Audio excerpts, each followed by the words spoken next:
The spring thaw on the Red Willow River was deadly, but Silas Boone didn't hesitate when he heard the desperate cries of a drowning colt. Dragging the half-starved animal from the raging current, he thought he'd saved a life, until boot tracks in the mud led him straight to a cabin of thieves.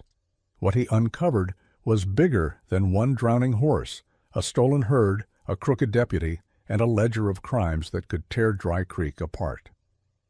With only grit, truth, and a mother's brand as proof, Silas set out to drag every secret into the light. The early spring thaw along the Red Willow River was always dangerous, but that year it was near murderous. The snow in the Ponderosa Mountains had melted faster than anyone could remember, and the river, once a gentle ribbon winding across the plains, had become a swollen beast, dragging trees, boulders, and anything else foolish enough to test its current into its foaming depths. The people of Dry Creek avoided its banks in those days, save for the desperate trappers who risked a crossing with their pelts, or the cattle hands who had no choice but to water their herds. It was on such a day that Silas Boone rode alone along the muddy trail that ran parallel to the raging water, his hat brim low, his mustang Ember picking her steps carefully in the muck. Silas had no plans other than checking the northern fence line of his small homestead. He was 31, broad-shouldered, his dark hair perpetually in need of a trim, and his jawline carved by years of hard work under unrelenting sun. A man of few words, Silas was the sort who had learned that speaking less meant listening more, and listening often revealed more than questions ever could. The people of Dry Creek respected him, though many whispered about his past. Some said he had once ridden with a band of outlaws before turning straight. Others insisted he had fought as a scout during the war and carried ghosts from both sides of the conflict. Whatever the truth, Silas rarely confirmed or denied. He lived quietly, fixing fences, raising cattle, and keeping to himself. But that morning, as he rode close to the river, something pierced the roar of rushing water, a sound so faint at first that he thought it a trick of his memory. It was a cry, high-pitched, desperate, carried on the wind like a plea from another world. Silas tugged Ember's reins, turning her toward the river bank. He listened again. There it was, a whinny, sharp and broken, followed by the frantic splashing of hooves striking against a current too strong to fight. Without hesitation, Silas spurred Ember forward. Mud flew from her hooves as they pounded down the embankment toward the raging river. And then he saw it. A young colt, no more than a year old, its coat pale and slick with river water, struggling against the flood. The animal's head bobbed weakly above the surface, its eyes wide with terror, nostrils flaring as it fought for every breath. One moment it was there, the next nearly gone beneath the froth, dragged by the current toward a cluster of jagged rocks downstream. Silas swung down from Ember before she had even stopped. His boots sank deep in the muck as he tied her reins to a low branch. The water was icy, filled with winter's last gasp, but he didn't hesitate. Throwing off his coat and hat, he waded in until the river seized him. Pulling hard at his legs, he fought forward, each step a battle, his muscles straining as the colt cried out again, "Easy, boy!" Silas shouted over the roar, though the animal could hardly hear. The current nearly took him under when he lunged the final few feet. With a desperate grasp, his calloused hands seized the colt's drenched mane. The animal kicked wildly, nearly striking his chest, but Silas held on, wrapping an arm around its slick neck. The weight was near unbearable, his boots slipping on hidden rocks beneath the torrent. For one terrifying moment, he thought they both would be lost.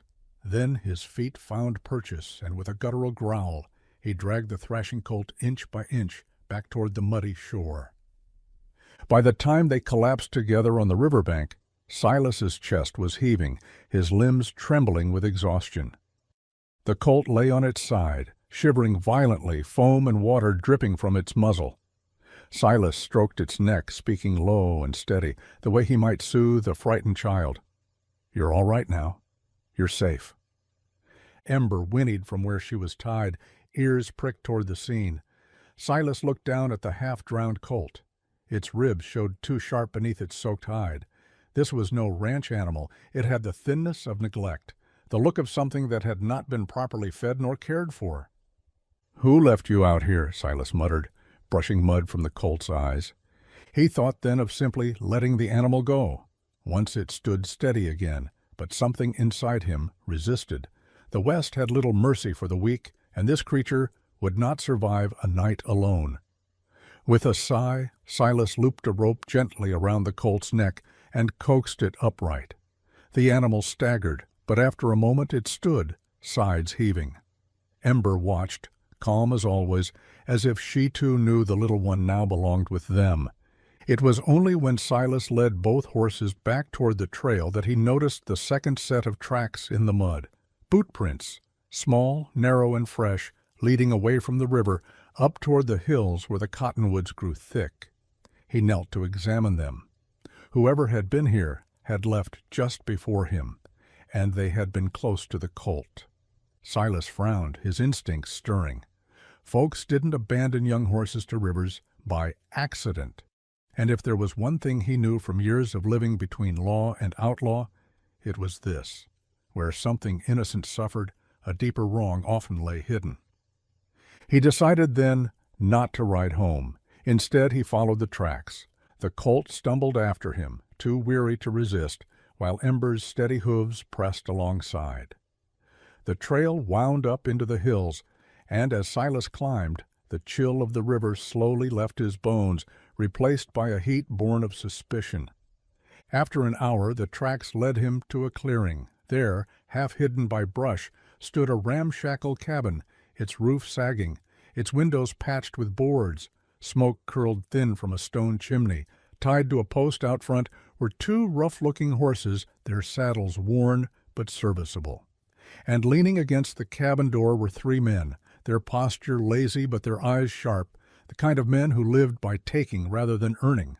Silas knew their type well. He stayed low, guiding the colt behind a fallen log. From his vantage point, he watched as one of the men, a tall fellow with a red scarf knotted at his throat, spat into the dirt and laughed. The sound carried harsh and cruel. "Damn colt wasn't worth the trouble anyhow," the man said, his voice clear in the quiet afternoon. "Told you it was too scrawny. Better to let the river take it than waste feed." Silas's jaw tightened. So it was theirs. The second man, heavier set with a scar running from brow to cheek, shook his head. Still, could have sold it to one of them greenhorn settlers. Folks don't know a strong horse from a sickly one. The third, youngest of the trio, shifted uncomfortably. "Don't sit right with me, Wes. Drowning a creature like that ain't its fault." The tall man with the red scarf, Wes, snorted. "Don't grow a conscience now, Eli. You're riding with us. You best learn. Weak stock's dead weight." Silas felt the colt press closer against his side, as if the animal itself understood. He placed a hand on its neck, steadying it, and made a silent vow. Whatever truth these men were hiding, it started with that colt. And Silas Boone intended to drag it into the light, same as he had dragged the animal from the river. What began as a rescue was about to become something far larger, a path toward the truth that had long been festering in the shadows of Dry Creek, a truth men like Wes had counted on no one ever uncovering. And Silas Boone, river mud still drying on his boots, had just set his course straight into it. Silas waited until dusk painted the hills in long shadows before making his move. The three men had gone back inside the cabin, their voices muffled through the thin walls, the sound of a bottle uncorking, carrying faintly on the breeze. The colt huddled beside him, already steadier on its legs but still shivering. Ember stood tethered quietly nearby, ears flicking, watchful as always. Silas's instincts urged patience. A frontal confrontation would be suicide. 3 against 1, and he had no certainty who else might be hiding inside that shack. But he also knew time was working against him. Men like that didn't linger in one place for long, not when their pockets were full of other men's property. When the lamplight flickered against the cracks of the cabin boards, Silas slipped closer, He tied the colt to Ember, whispering low, "Stay quiet now, don't spook." Then he crept through the brush until he was near enough to hear words carried between laughter. "Ledger's got it all," the scarred man was saying. "Proof of every deal. Cattle from the Harrington spread, 4 head from the Whitakers, even that fancy mare from Judge Alcott's place." "Ledger's safe," Wes replied, his voice dripping with arrogance. "Ain't nobody gonna find it less we want 'em to, long as Deputy Harlan's on our side. Law ain't got teeth enough to bite." Silas felt his gut tighten. So that was it. Rustlers bold enough to steal from half the valley, and backed by one of Dry Creek's own lawmen. The colt, they had probably taken its mother too, or worse, and the poor creature had been cast into the river simply for not being profitable. Inside, the younger one, Eli, spoke again, voice edged with doubt. "Ain't right, Wes. We're taking from folks who barely hold on as it is. Whitaker's got 6 mouths to feed. Harrington's boy near, grown but still too young to fight off thieves. We're leaving families hungry." There was a pause, then the sharp thud of a fist on wood. Wes's voice lowered. "Dangerous. You thinking of walking away, Eli?" "No," Eli muttered quickly. "Just thinking is all." "Then stop," Wes snapped. "Thinking gets a man in the ground quicker'n bullets." The sound of chairs scraping followed. Footsteps moved toward the door. Silas ducked low into the brush, heart hammering as the hinges creaked. Wes stepped out, lantern in hand, casting a long slice of light across the clearing. His eyes swept the tree line, suspicious by habit. Silas held his breath. The colt, as if sensing the danger, stayed unnervingly still. After a long moment, Wes spat into the dirt and turned back inside. The door closed with a thud. Silas exhaled slowly. Now he knew. There was a ledger, proof enough, to bury these men and the deputy with them. The only question was how to get it. He slipped back to Ember, mounted silently, and led the colt with him down the hill. Tonight wasn't for fighting, it was for planning. He would need allies, and in a town as tangled with corruption as Dry Creek, allies were few. But Silas Boone had one thing the outlaws didn't: patience and a truth worth dragging into daylight. And he knew just who to start with come morning. The dawn broke clear and sharp over Dry Creek, the kind of morning that made the cottonwoods look like they'd been dipped in silver, and the distant line of the Ponderosas glow with a blue that only existed between night and day.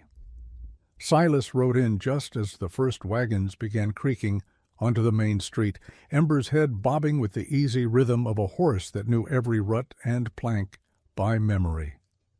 The colt followed close, tied with a loose lead to Ember's horn, moving steadier now, though it still shivered now and then when a wagon rattled too near or a dog barked suddenly from behind a fence.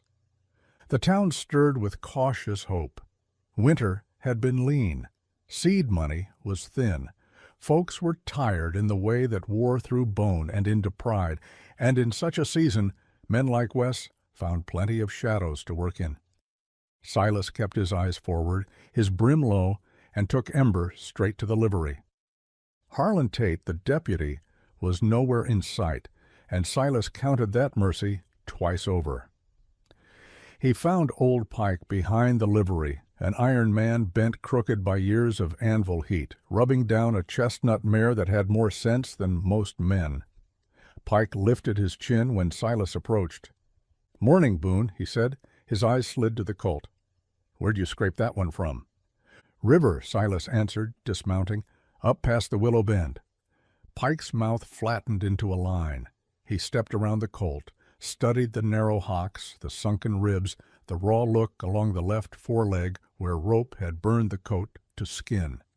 He reached carefully for the colt's head, let the youngster smell his palm, then touched below the throat where a halter would have rubbed. Soft, steady, knowing. Pike could gentle a horse in half, the time most men could break one cruel, and every mare and gelding in Dry Creek was better for it. "Someone handled him wrong," Pike said. "Bad halter, tight, and not for long, not the way a foal's raised. This one's been moved, then tied, then thrown." Silas nodded. He had seen the story already written in scars and skittishness. "You see any brands?" "Not a one," Pike said, running his fingers through the coarse, wet coat. "But there's a— Hold him there. That scar. There." He pointed with a blunt finger at the colt's left shoulder. Below the hairline, barely 3 fingers wide, lay a pale crescent of healed skin. Could be an old wound. Could be somebody tried to blot a brand and botched the job. Silas's attention sharpened. "Blotted how?" "Caustic. Hot iron. Either way, it's a mean job. Someone wanted to erase a mark quick and quiet."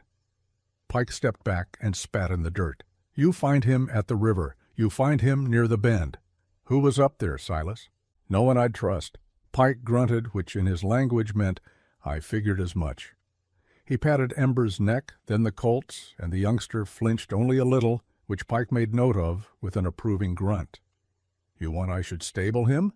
"For a bit," Silas said. "Feed him soft, warm mash, keep him where he can see other horses, but not too near.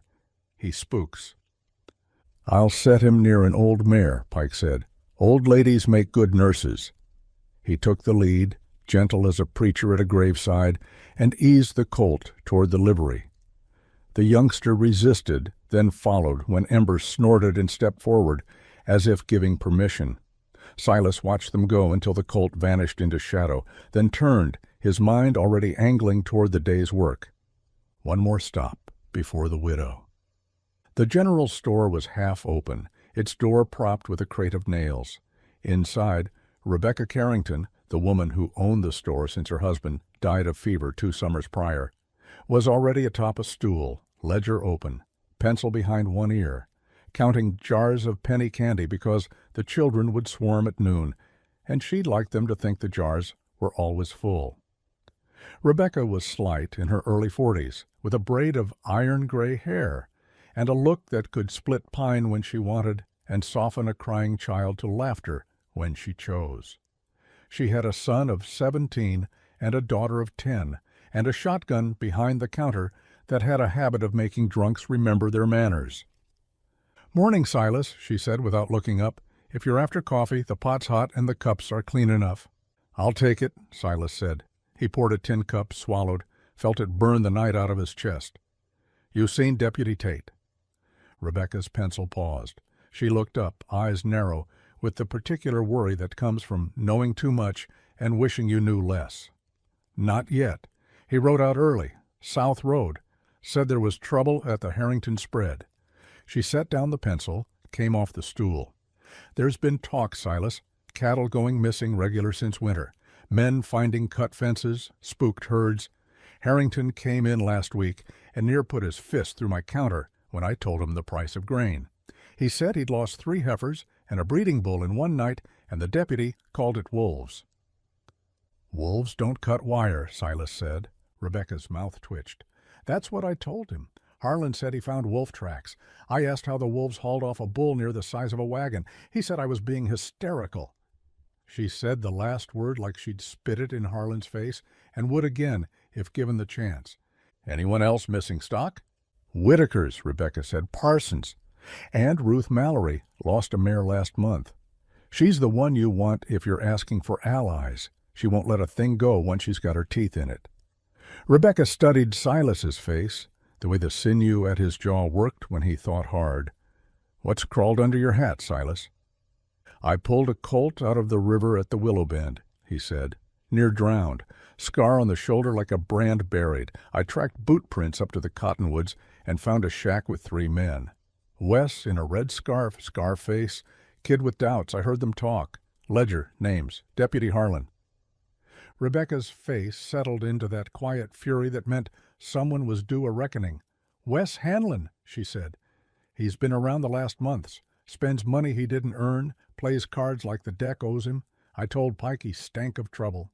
Pike said trouble had learned to stink like him." She came around the counter, stood close, lowered her voice. "If Harlan is mixed up in it, you can count the sheriff out. He won't believe it. Harlan's married to his niece, and if you go to Judge Alcott, you'll get a lot of words about procedure and patience while he finishes his pipe." "Then I won't go to them," Silas said. Rebecca nodded. "Ruth first. She's at her place out past the schoolhouse. If you need a place to talk quiet, use my storeroom. No one bothers what's behind those flour sacks but me." "My thanks," Silas said. He took another swallow of coffee, set the cup down. "If anyone asks, you ain't seen me." "I haven't seen you since last winter," Rebecca said. "And if you die, I'll tan your hide for letting yourself get killed when I've still got credit on your account." Silas managed the ghost of a smile. He tipped his hat and left. He cut south around the back of the blacksmith's and down the alley behind the schoolhouse. Children's voices drifted on the air. The school wasn't yet in session, and the little ones ran wild for a few more minutes, their boots slapping boards and their laughter tangling with the caw of crows. Miss Adeline Pike, old Pike's daughter, stood on the steps with a slate under one arm and a stray curl stubbornly refusing to stay pinned. She raised a hand when she saw Silas. He raised his in answer and kept going. He had learned a long time ago that a man with a secret in his pocket shouldn't linger near innocence if he wanted to keep the innocent clean. Ruth Mallory's place sat on a patch of high ground beyond the school, a tidy house with a barn that had seen better paint, and a fence line repaired more with willpower than nails. Ruth was in her 30s, tall, with a practical competence that made everything about her seem arranged for use, not show. She had lost her husband in a rock slide at the quarry and her eldest boy to a fever 2 winters later, and she carried both losses like a woman carries water, carefully, without spilling, because there was no sense in wasting what couldn't be refilled. She was in the yard split fencing a stack of wood when Silas came up. She nodded once like she'd expected him. "Boone," she said, "you look like a man with a thing to say." "I'm a man with a thing to ask," he answered, "and I'm a man who pulled a colt out of the river yesterday with a scar where a brand should be." Ruth set down the axe. "I lost a mare last month, Maudie. She'd foaled late fall. Colt was skittish but sweet. Maudie had a star on her forehead shaped like a crooked heart. She vanished one night as if the Lord himself had lifted her." Harlan said wolves. Ruth's eyes told him what she thought of that. "The colt's pale," Silas said. "Not many pale colts around here." "Pale like cream," Ruth said. Her voice thinned, hope and pain scraping against each other. "With one tiny dark spot at the hinge of the jaw?" "Yes," Silas said. Ruth swallowed. Her gaze slid past him, out toward the horizon, as if she could see winter and summer and every loss all at once. "Then you found my Maudie's get." "I've put him with Pike," Silas said. "He'll be safe. I found men near the cottonwoods. They talked of a ledger. They said Harlan's been keeping their teeth clean, if not their souls." Ruth stepped closer, and the set of her mouth would have put fear into a drunk with a revolver and a Bible both. "You going to get that ledger?" "I mean to," Silas said, "but I'll need proof besides ink. I'll need the right witness to stand beside me when I bring it, because a book can be called a forgery, a man can be called a liar, but a mother's brand can't be called anything but truth." Ruth blinked once. She set her jaw. "Tell me what you need, Boone." "Quiet," he said. "Patience. When I bring something to your door, you don't run to the sheriff or the judge. You bring it to Rebecca's storeroom, and if I go dark for a day, you don't go to look for me. You go to Pike, and you ask him to keep that colt in a stall with a bolt he trusts, and you wait." Ruth nodded. "You think I can't wait. I've been waiting since my boy's fever took him, and heaven didn't give him back. I can wait." She looked at his hands, at the faint river rash along his knuckles. "But if I see Harlan's boots in my yard and his shadow on my door, I won't wait to act." "I wouldn't ask you to," Silas said, "but don't shoot him unless he draws first." Ruth's mouth ticked the smallest bit. "You rob me of my fun." "I'm trying to keep you out of a cell," Silas said. "Then bring me something to show, and I'll let the cell belong where it belongs." She picked up the axe again and split a log so cleanly the halves landed leaning into each other like they'd just remembered how to stand. Silas watched the pieces settle, nodded, and turned away. He had one more stop before the hills again. He went to the church. Not because he wanted the preacher's blessing. Preacher Clem was a good man, but the kind who believed things could be prayed away that ought to be fought. Silas went because men who believed themselves safe in sin often grew careless near pews. And because there was a notice board out front where the deputy sometimes posted bits of news and law as if ink could hold back floodwaters. There it was, a notice about increased wolf activity. A note about a planned cattle brand inspection led by Deputy Harlan Tate in 1 week's time. And below it, pinned crooked, a reward for information about missing stock. Whitaker's, Harrington, Mallory. Silas ran a thumb over the bottom edge of the paper, felt the roughness, the frayed corners. He stepped back and scanned the street. Harlan turned the corner from the saloon, hat at a jaunty angle, mustache trimmed, hand resting in easy confidence on the butt of his Colt. He walked like a man who owned the ground he trod and never looked where he stepped, because he believed the earth would move instead of his boots. "Harlan," Silas said when the deputy came near.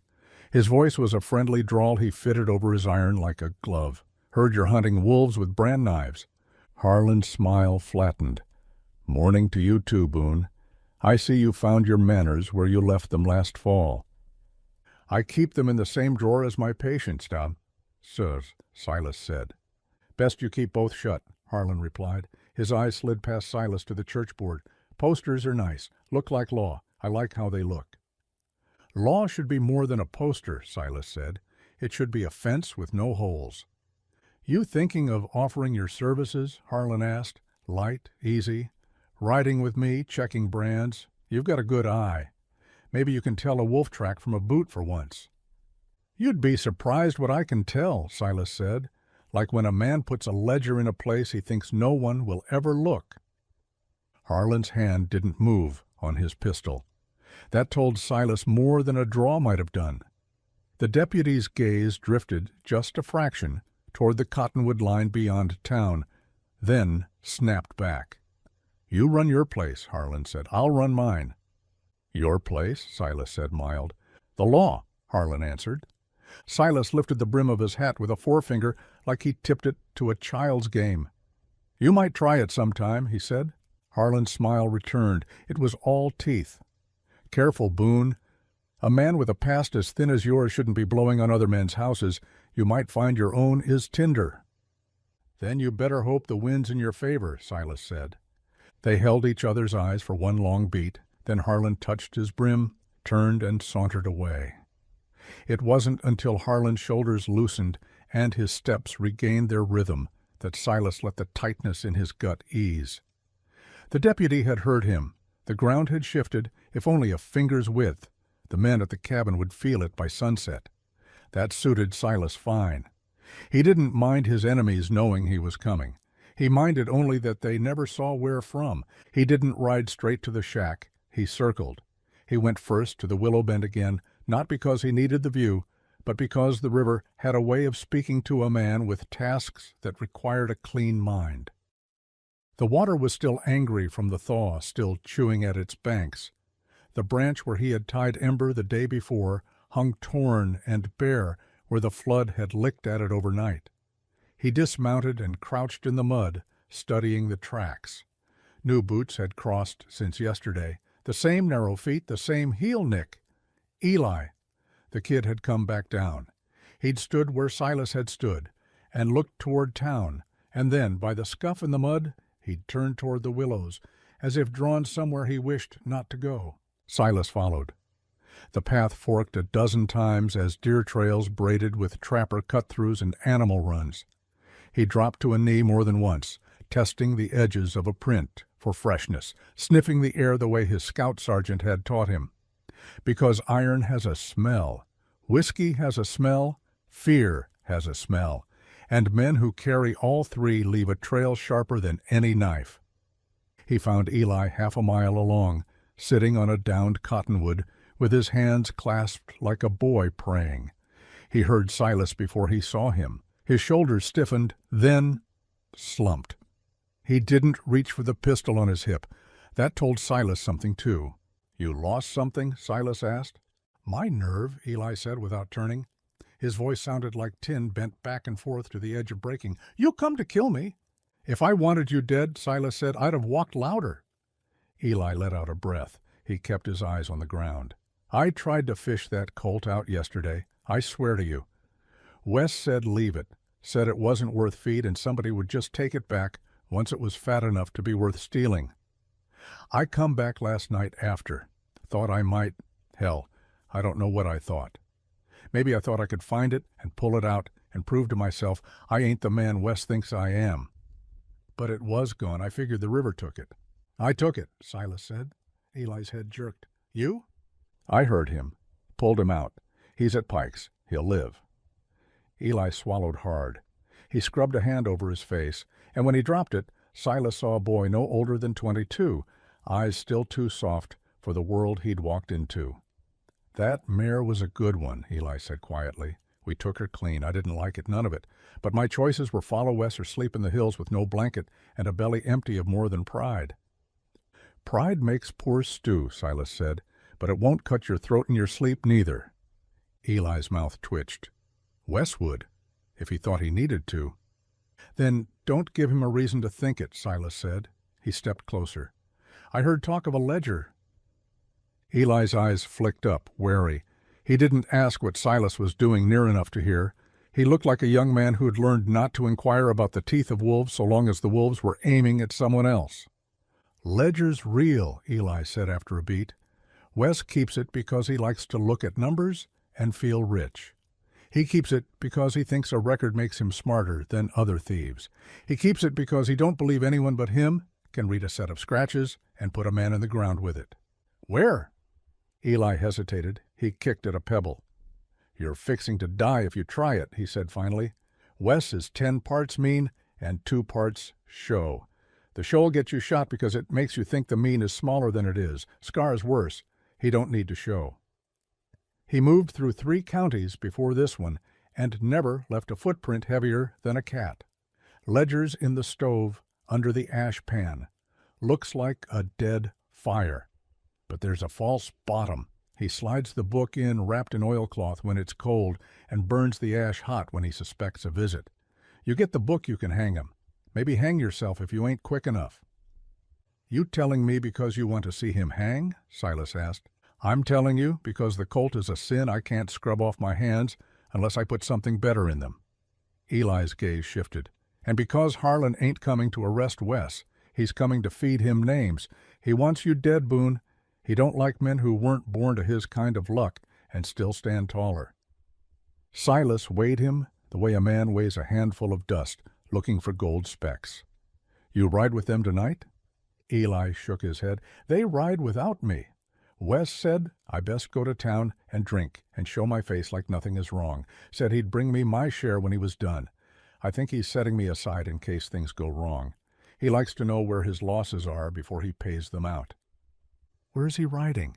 Harrington again, Eli said. They figured since Harlan called it wolves, it's wolves twice. And the judge's mare? They took her already. She's penned behind Starling's old quarry shack. Scar says they'll move the lot of 'em south when the moon's 3 fingers up.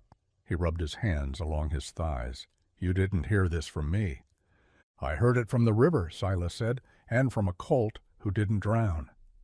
Eli closed his eyes a moment like a man hearing a hymn for the first time in years. If I want to live better, he murmured, do I start by dying worse?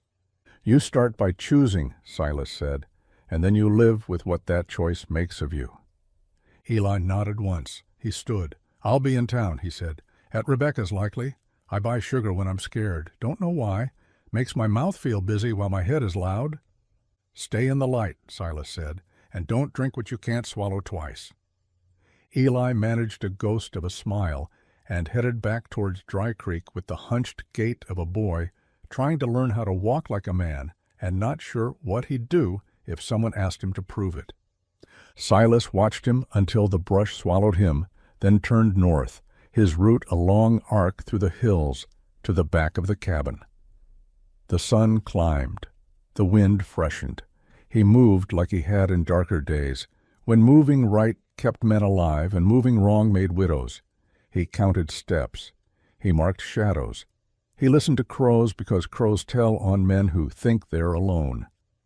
By the time he slid into the thicket 50 yards from the shack, he had sweated all the river chill from his bones and filled the space with a calm that felt like iron.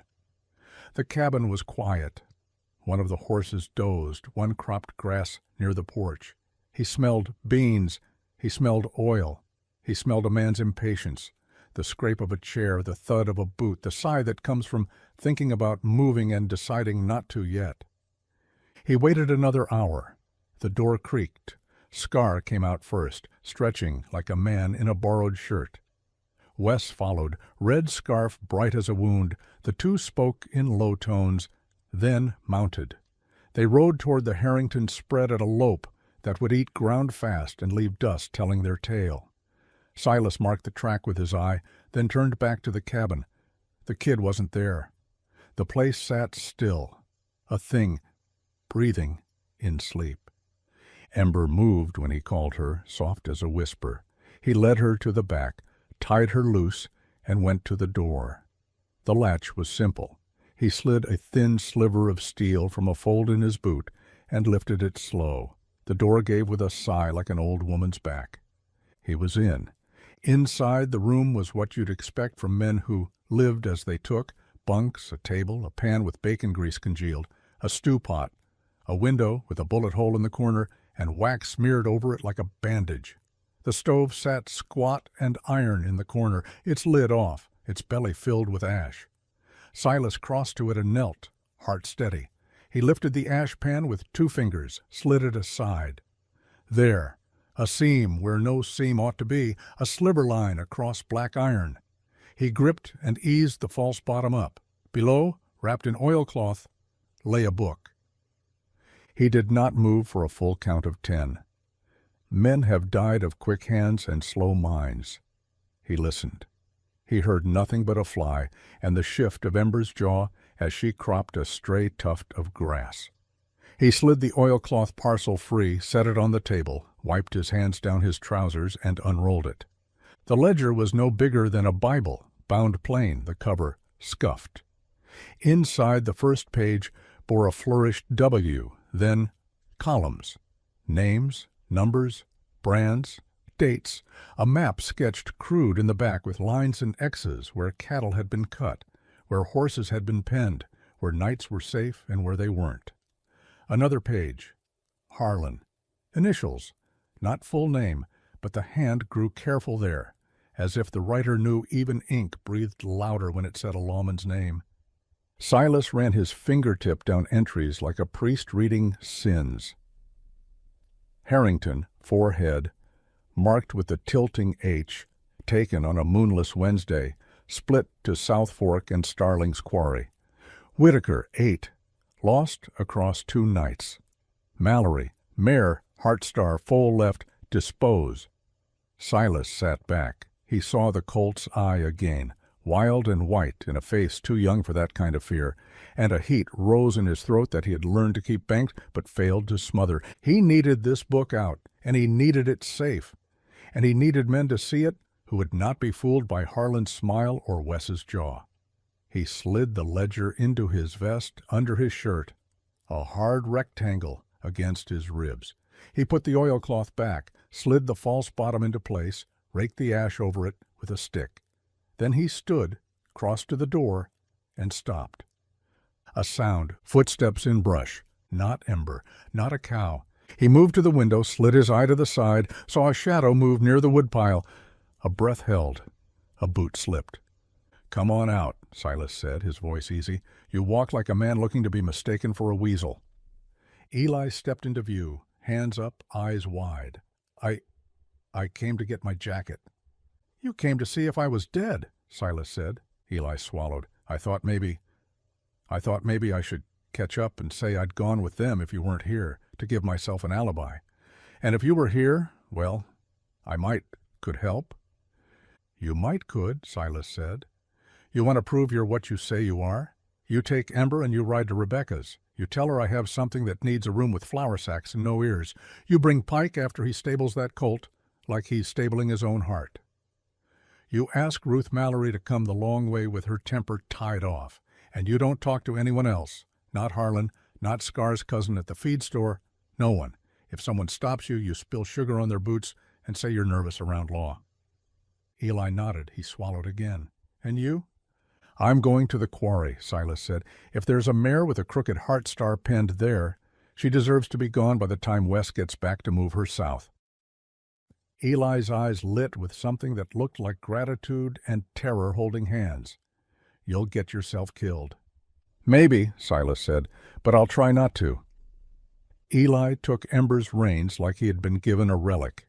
Silas clapped his shoulder once, quick as a gunshot, and the young man turned, broke into a fast walk that became a run, his legs remembering a childhood's speed and his breath coming hard and hopeful. Silas watched until they vanished. Then he went to the horses Wes and Scar had left. He checked cinches. He took the better of the two, left the other free to make men think a friend had come, not a thief. He took a length of rope, a canteen, and a handful of oats wrapped in a rag. He left the door as he found it, and the stove with its ash sleeping over secrets, and rode north along the ridge, under the shelter of scrub pine and cedar, toward Starling's old quarry shack.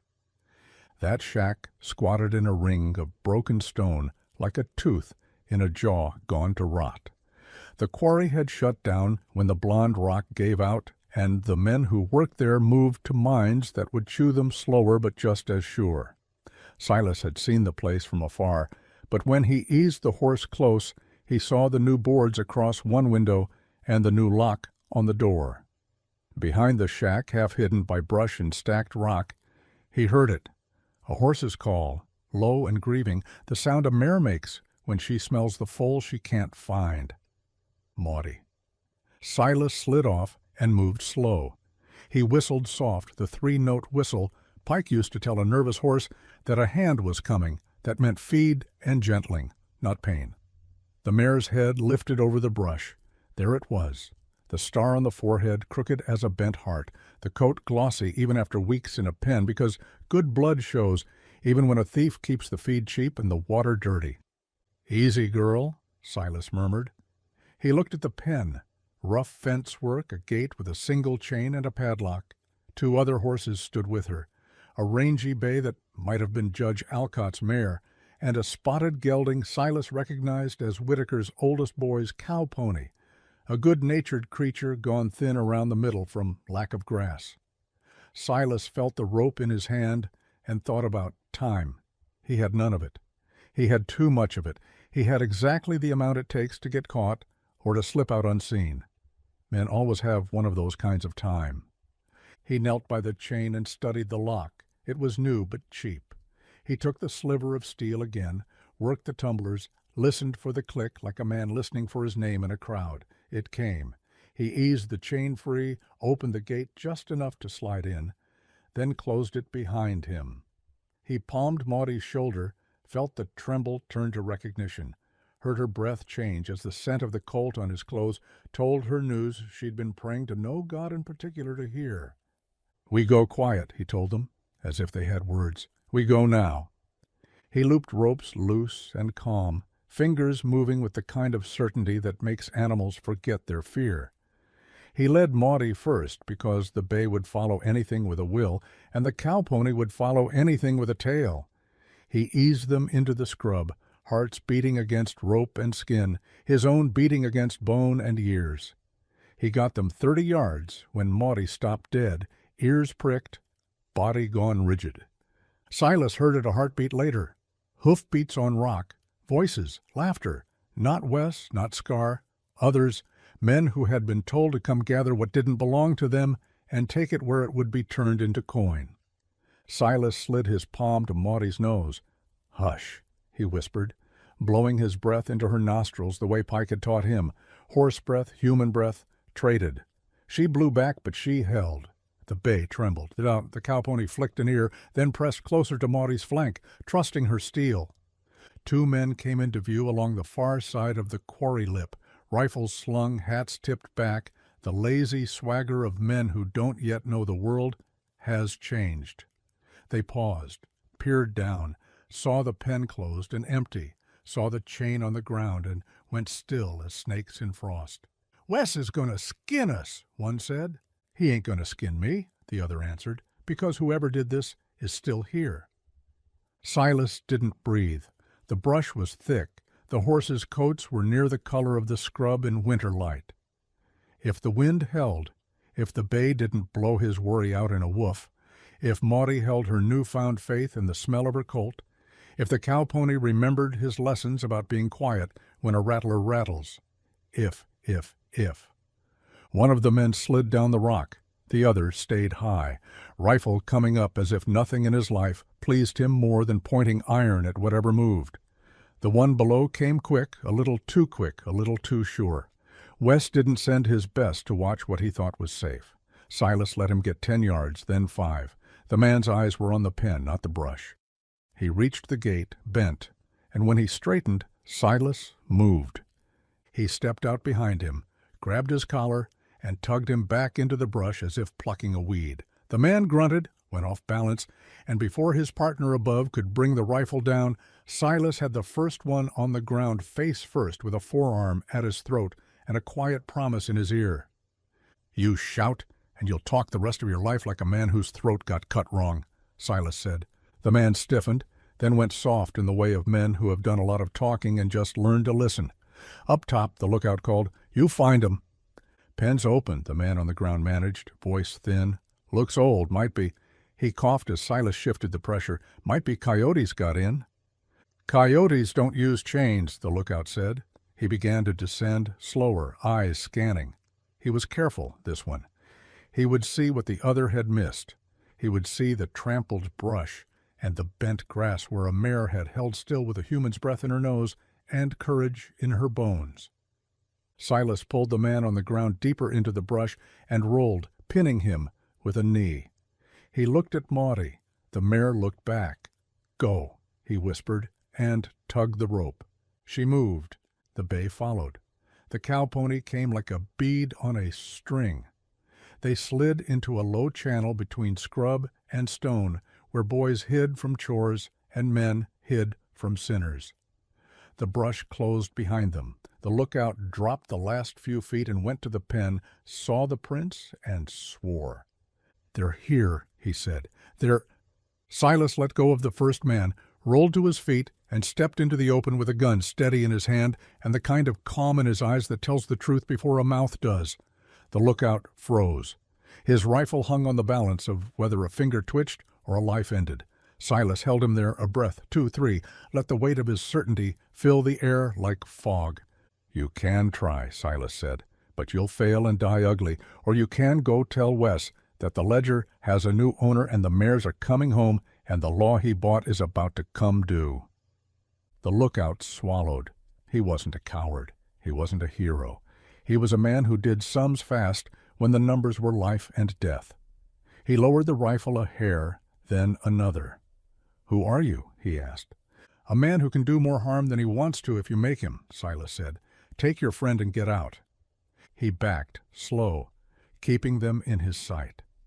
When the brush closed on him again, he was gone like a deer, and the men stood there a moment like they'd dreamed him. Then they scrambled up, cursing, running for horses, for dust, for Wes. Silas didn't run. He moved quick but quiet, the mares and the pony following, as if the ground itself had drawn them along.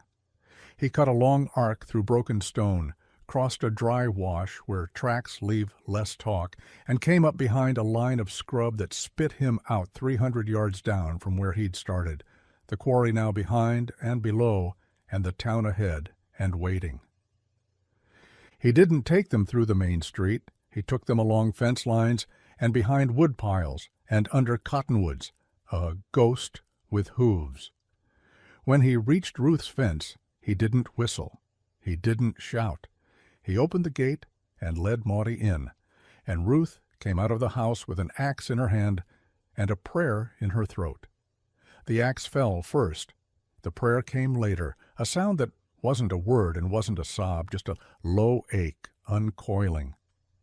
She put both hands on Maudie's face and pressed her forehead to the crooked star.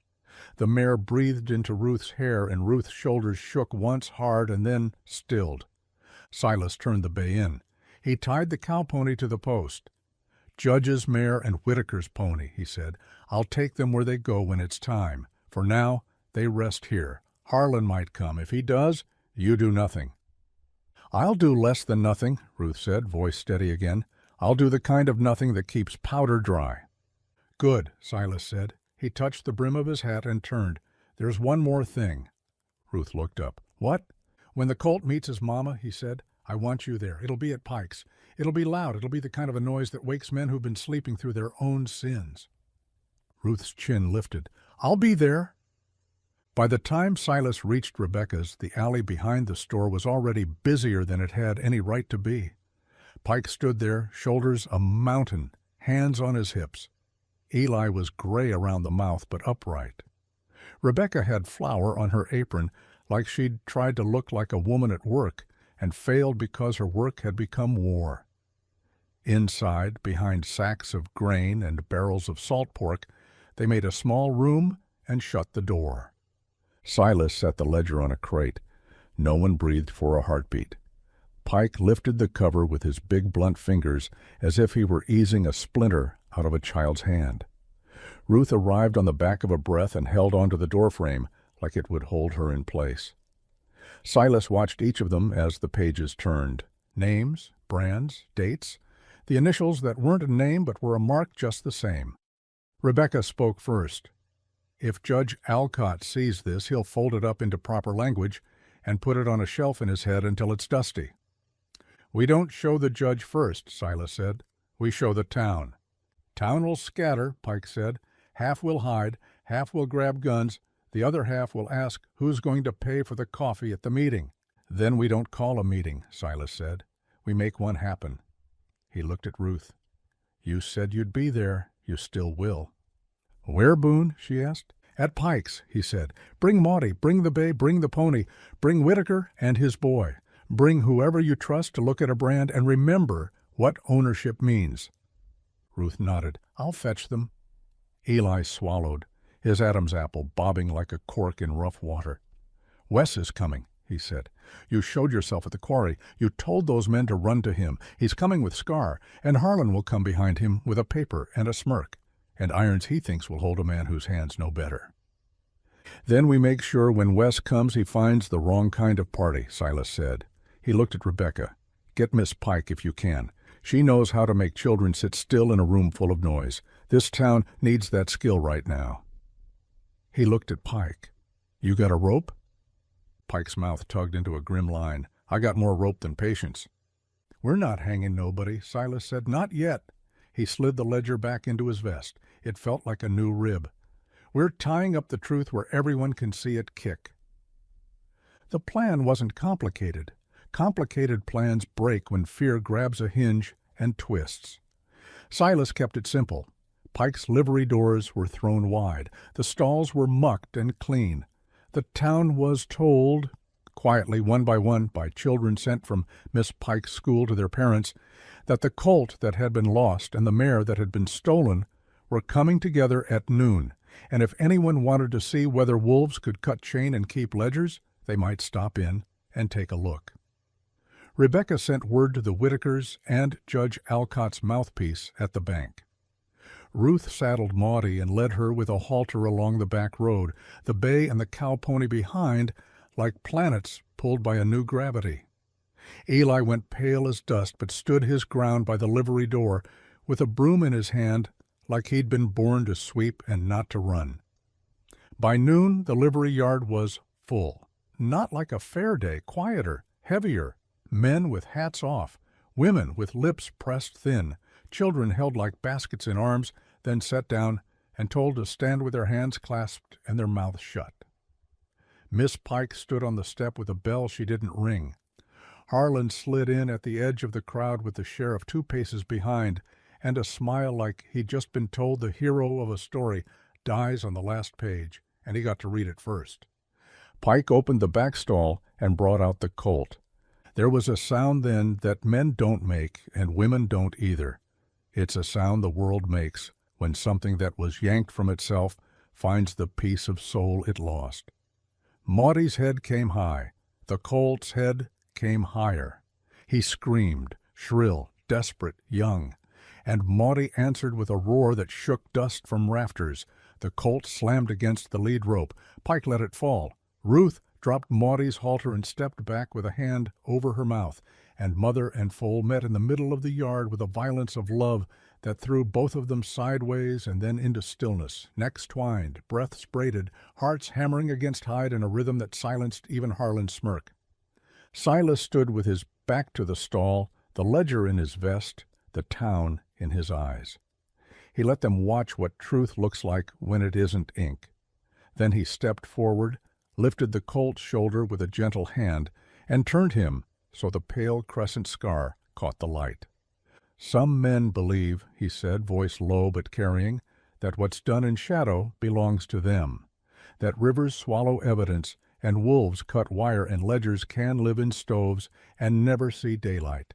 Some men think brands can be burned out of a hide and names burned out of a book, but scars talk, and paper keeps a better memory than sin." He looked at Ruth, then at Whitaker, then at the judge's man. "Take a look," he said.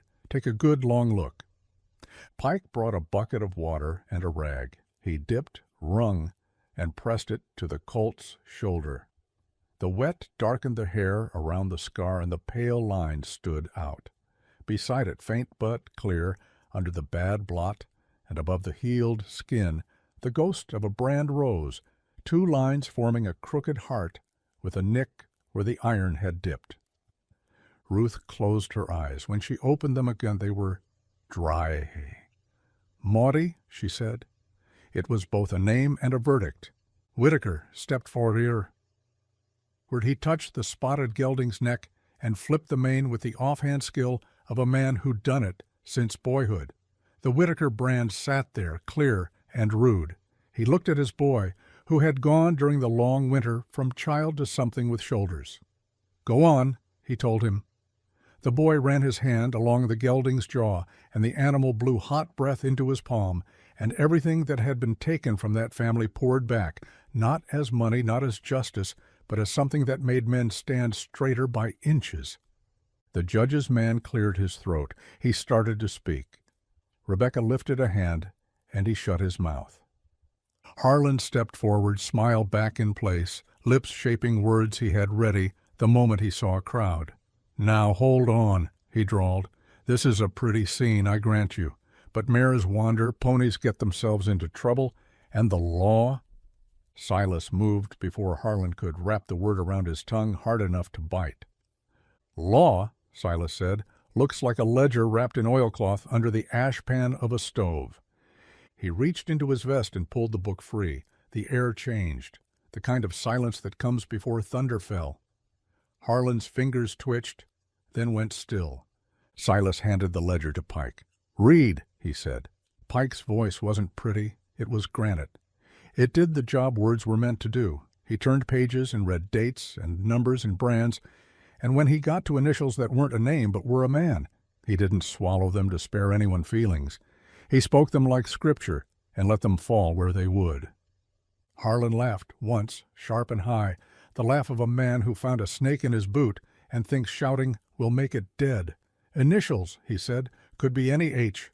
Could be Harrington himself. Could be—" "Could be," Rebecca said. "You're a liar." Harlan's hand slid to his pistol. The sheriff's hand slid to Harlan's wrist. "Don't," the sheriff said, voice old with weariness. "Please don't." "Sheriff," Harlan hissed, "you going to take the word of a man with a past and a woman with a store over the man who's kept your jail empty for a year?"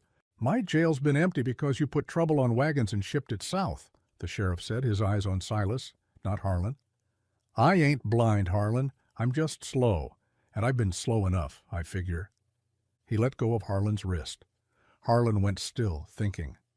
He didn't see Scar step from the edge of the crowd, a shadow given shape, his eyes flat as creek stones. Scar didn't look at Harlan. He looked at Silas. In his gaze, a kind of recognition, a nod from one wolf to another who chose a different hill. "Wes is coming," Scar said, voice low. He heard. "He's got the judge's mare's halter in his hand like it's a rope he plans to put around your neck. He's got men. He's got anger. He thinks anger is a weapon you can swing like an axe without losing your grip." "Anger's good for kindling," Silas said. "It cooks a poor supper."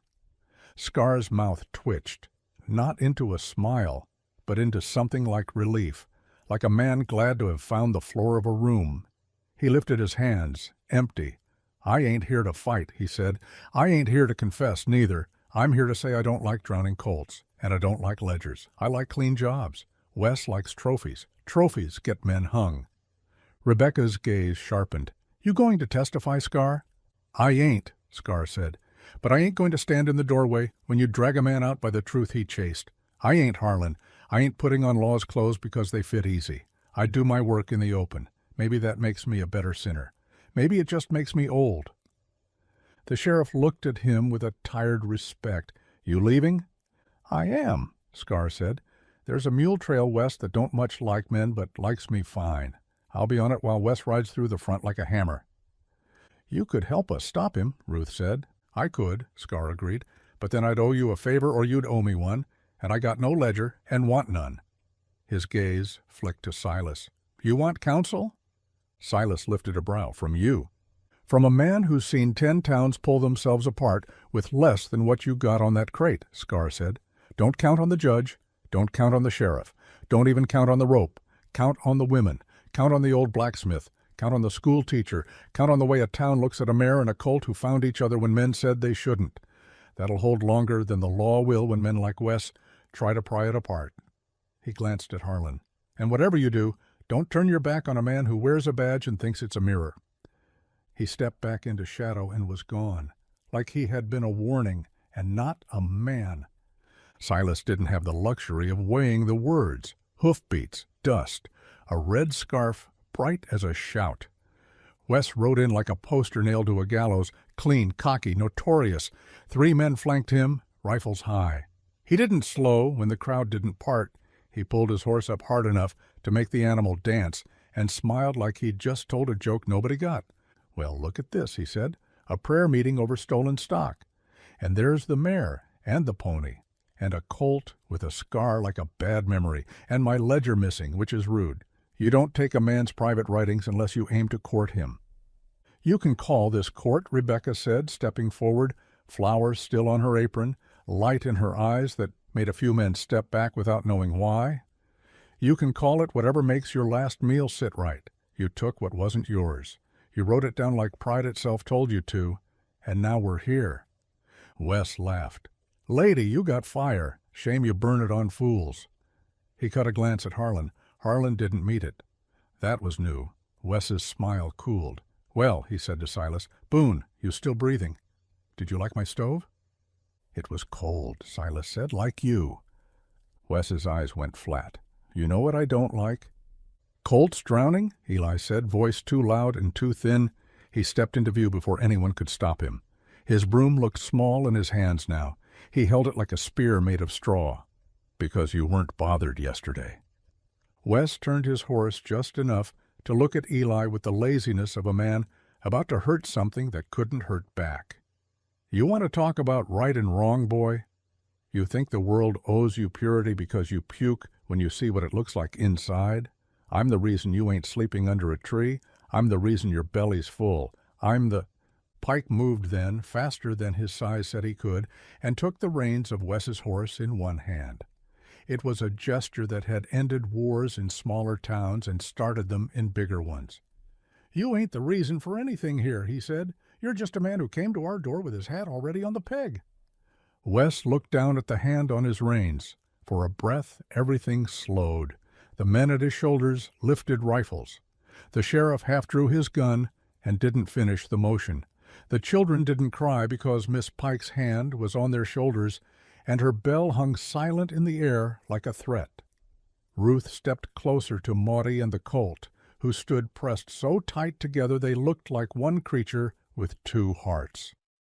Silas felt the ledger against his chest. He felt the weight of it like a life.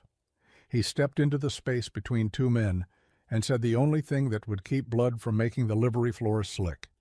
"Wes," he said steady, "we're going to walk to the church." Wes blinked. "What?" "You heard me," Silas said.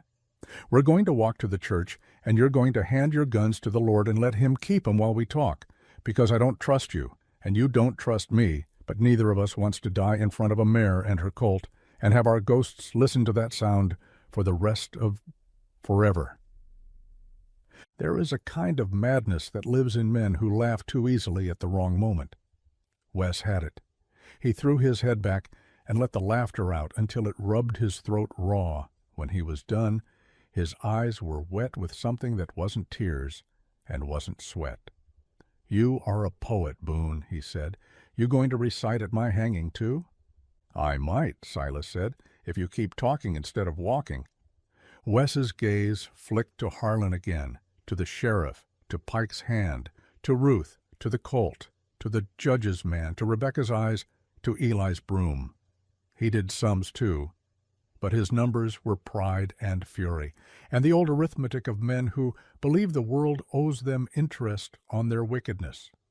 He swung out of the saddle with a grace that made two women in the back row forget to despise him for a breath. He dropped his gun in the dirt. He unbuckled the belt. He looked at Silas. "To church," he said. They went. The town went with them because a town is a living thing, and once it starts moving, it takes a while to stop. They filed like a procession toward the white triangle of the church door.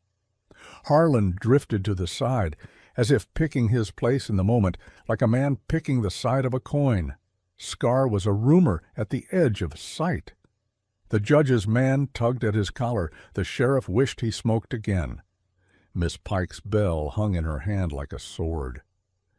Inside, the church was cooler. The light fell slanted through plain glass. The pulpit waited like a dock for a boat that never quite tied up. Silas went to the front, set the ledger on the pulpit, and turned to face the pews. "This is a book of sins," he said. "It's the kind that men write themselves when they get proud. It's also a book of facts. Facts got names. Names got faces. Faces got hands that did things. If we let this be a private matter between a thief and a lawman, it stays small and nasty. If we let it be the town's, it changes shape." Wes lounged in the front pew like a man at a show. "Tell them, preacher," he said. "Tell them how holy a horse brand is." "Horse brands ain't holy," Piper Pike said from the doorway, her voice bright with a kind of stubborn light. "But promises are." Silas nodded. "We promised each other something when we came to this place," he said.